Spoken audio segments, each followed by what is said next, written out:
Okay, in Testimonies, Volume 5, page 708, there's a passage that we often use. It says, whatever may be man's intellectual advancement, that includes anyone that's listening to this, from the smartest to the dumbest, from the brightest to the dullest.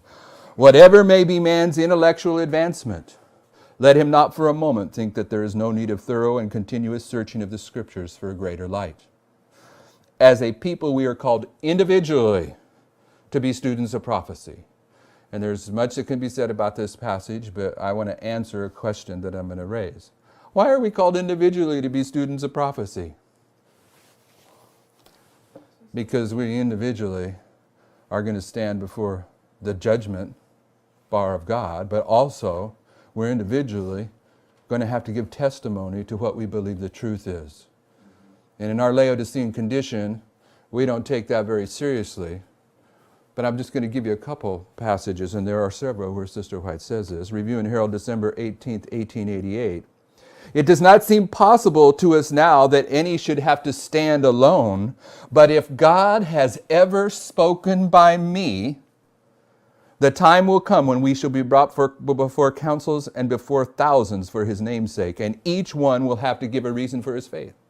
What does it mean when the prophet says, if God has ever spoken by me? It's kind of a divine emphasis, is it not? We're going to have to stand alone.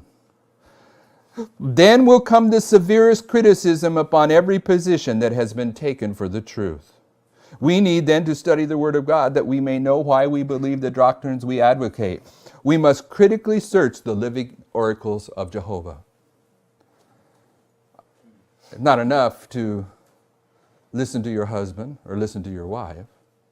Not enough to listen to a pastor or read the theologians, the authors in Adventism. You and I are going to go into court all by ourselves.